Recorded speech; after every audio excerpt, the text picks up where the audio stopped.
Okay, so we get this question. So let's continue. The reason that I cut into part 1, part 2 is not because it's too long, okay? It's because sometimes this Katora capture software, I spending hours recording and I find out in the end I didn't record anything. I just want to make sure I recorded correctly. Okay, so now let's continue with this Fund Limited company, okay? So the Fund Limited has the following transaction during August. So August 6th, they purchased 100 handheld game devices on account from Games Inc. for $100 each, and the term of contracts is 210 and N60. And August 7th, they paid $300 to Shore Shipping for the freight charges associated with the August 6th purchases. And this is apparently is paid to cash and paid for the shipping cost, right? Okay, and then August 10th returns to the 10 games devices that was defective, and August 14th they say that they paid the full amount due to the Games Inc. And then now when we say pay full amount, we want to know August 14th to August 6th is 8 days, and hence it's less than 10 days, hence yes, take the discount, right? And then August 23rd, they sell only 60 game devices out of this 100 and purchased on August 6th for $120 each to the customer on account. And the total cost of 60 devices is $6,180. So we have 1, 2, 3, 4, 5 transactions. So the purchase transaction on August 6th, of course, it's going to be debiting inventory and crediting accounts payable. Business as usual is going to be 100 multiple 100 equals 10,000, right? And then on August 7th, they paid the shipping. We said under perpetual system, we put the shipping fee to the inventory, part of the cost of inventory. So we debit the inventory and crediting cash for 300, and then we can like notice this is a shipping fee, okay? And then on August 10th, they returned 10 devices back to the supply. Hence that we wanted to debiting accounts payable for 10 multiple 100, which is 1,000, and crediting inventory, which is 1,000 as well. Okay, and then August 14th, that's the day that they make a payment day. So payment day, we wanted to say that this 2% of discount, we already know it's yes, right? It's multiple accounts payables balance. So accounts payables balance is, you can see it is accounts payable on the day 1, it has $10,000 balance on the credit side, and then on August 10th, it has $1,000 on the debit side. Hence, at that moment, there's $9,000 on the credit side. So therefore, accounts payable is 2% multiple 9,000, which equals 180. So therefore, when we debiting accounts payable, we know that we will clear out all the payables. But when we're crediting inventory, which is recorded the sales discount for 180, and then we only pay cash of 98% multiple 9,000, which is gonna be 8,920, right? So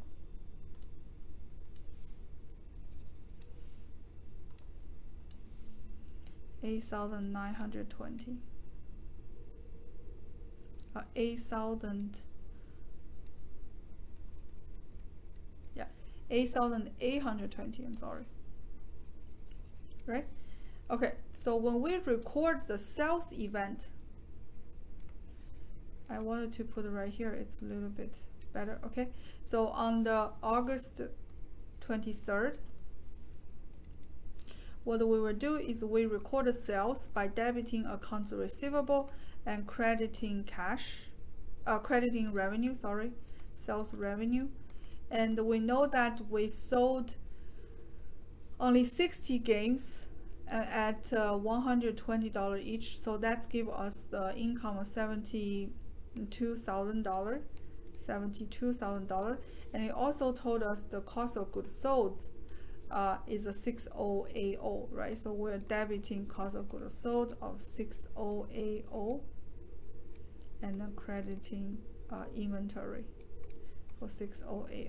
The reason that we don't need to use the inventory account to figure out the number here is because 60 is only portion of the inventory, means that didn't sell everything, hence we don't need to do that inventory account.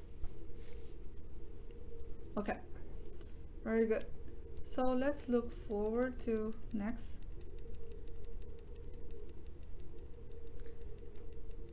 Okay, so this is we said using lower cost of net realizable value to record the ending inventory, right? We want to evaluating ending inventory kind of a little bit different. So this one I can skip, and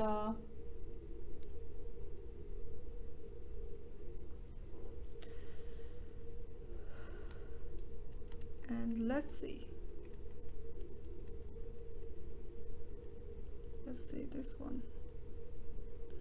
So next one is also okay. So let's look at a similar question but a different one. Okay, a company like a Callaway Golf that sells golf related inventory typically will have inventory items such as golf balls and golf equipment.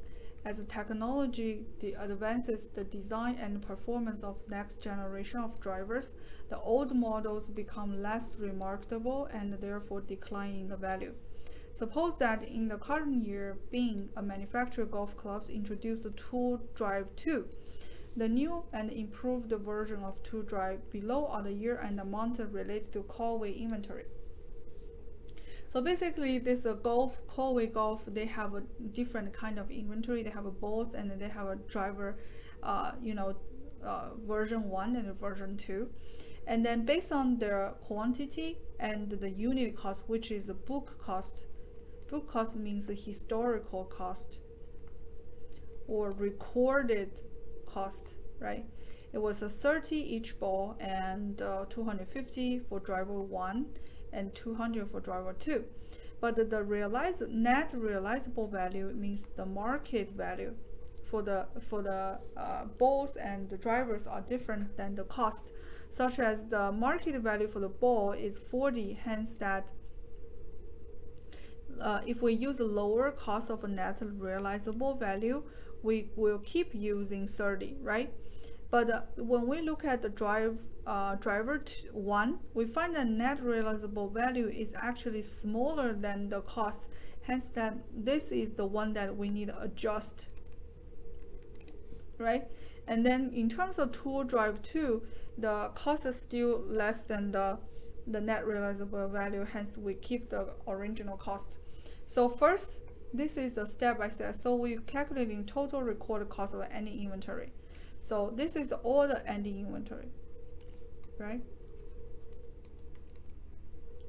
So we want to use a 50 multiple 30 plus 10 plus 250 plus 40 multiple 200, and which gives 1500 plus 250, 2500 plus 8000. Oh, right. 8,000. So this is gonna be 40,000. So it's gonna be $12,000, right? And then using lower cost of net realizable value, you can do this way. You have to use a still 50 multiple 30, right? But the second one is 10 multiple 220. This is the key, right?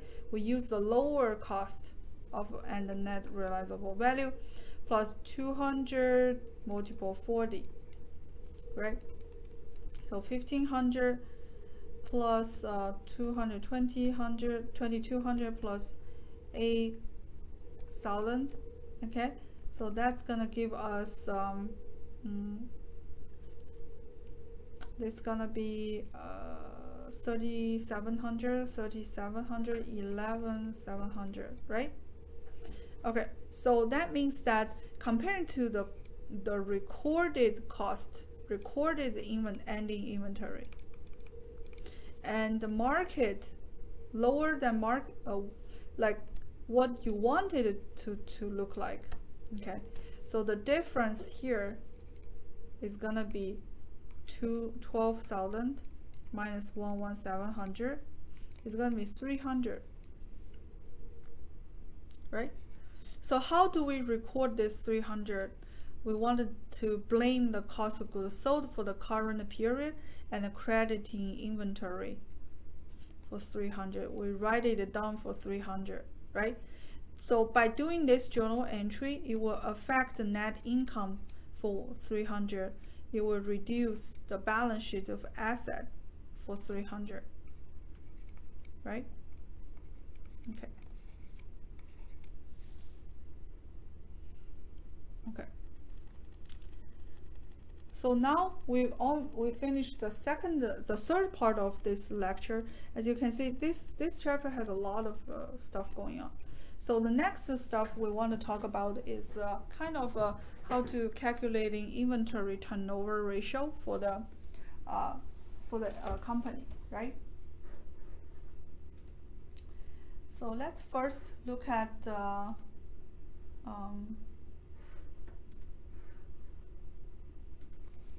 so first of all, Lionel Incorporated and Claire Enterprise report the following amount for the year, and the calculating cost of goods sold for each company, and calculating inventory turnover ratio, calculating average days in inventory for each company, explaining which company appears to managing the inventory more efficiently. So first of all, inventory turnover ratio is equals the cost of goods sold dividing average inventory. And average inventory is actually equals beginning inventory plus ending inventory and dividing 2. Okay, so that's one way we calculate it. Another one, the average days in inventory is equals to 365 days dividing inventory turnover ratio, which is this ratio that you got here, let's say X, right? So that means that you can find out how many days that the inventory stayed in the company. So what is the meaning of it? So the inventory turnover ratio means how many times you can transfer inventory into sales. Of course, if this is a definition, that means the faster the better, right? Because if all your asset is stuck as inventory form, you know the inventory will suffer from damages, right? And stealings and depreciations, devaluation. So it's not good to keep the inventory in assets in the inventory form. You wanted to transform this inventory into cash form, right? So therefore, the inventory turnover ratio, the higher the better. Hence that when you're using 365 dividing a high number, the average days in inventory, of course, is lower. So in other words, the lower the average days in inventory, the better. Okay. So first of all, how do we calculate cost of goods sold out of this number? So for Lionel, right, we know the beginning inventory, and we're adding all the purchases, and we minus the ending inventory, we can get a cost of goods sold, right? So in other words, we want to use a $30,000 plus all the inventory purchases, which is 260,000, and minus our ending inventory for $20,000, and we find out it's actually $270,000 is the cost of goods sold. On the other hand, on Claire, our beginning inventory is $70,000 plus all the purchases is 400,000, right? And minus the beginning inventory is 100,000. So that means that we have a $370,000 cost of goods sold, right? Okay, so in terms of calculating the inventory turnover ratio, I'm gonna flip the slides.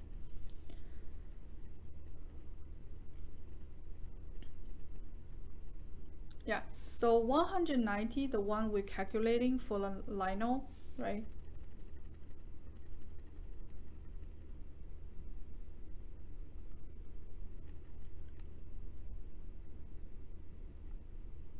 Oh, sorry. I'm sorry. This is a returns, so I apologize. So here, it actually should equals 220,000 minus 40, right? Thousand. Hence that this is minus return, right? So this is gonna be equals to $190,000, and then in this case, you wanted to. Oh shit. So let's look at this. So in order to calculating cost of goods sold, you use the beginning 30,000, right? And then plus purchase of 220,000, and then minus the returns of 40,000, and you get 210,000, and then you minus the ending balance of 20,000. Hence, the lino is 190,000 as cost of goods sold. And Claire, same thing. The beginning balance plus purchases minus return and minus ending inventory. That's give us $270,000 cost of goods sold. And then when we calculating inventory turnover ratio, we use the cost of goods sold of lino for 190,000 dividing the average of inventory, which is 30 plus 20,000 dividing 2. So the turnover ratio is 7.6 times lino turned over the inventory into sales. Okay, and then on the other hand, Claire only turned 3.2 times. So if we translating this to days, we find out that for lino, it uses 48 days for one cycle of sale inventory. And then for Claire, it takes 114 days to turn the inventory. Right. Okay, so this is the most important things that we'll cover in this chapter. So if you have more questions, you can send me email and ask me, or you can visit my office hour. Okay, thank you very much. I see you guys on Monday. Have a good weekend, okay? Bye.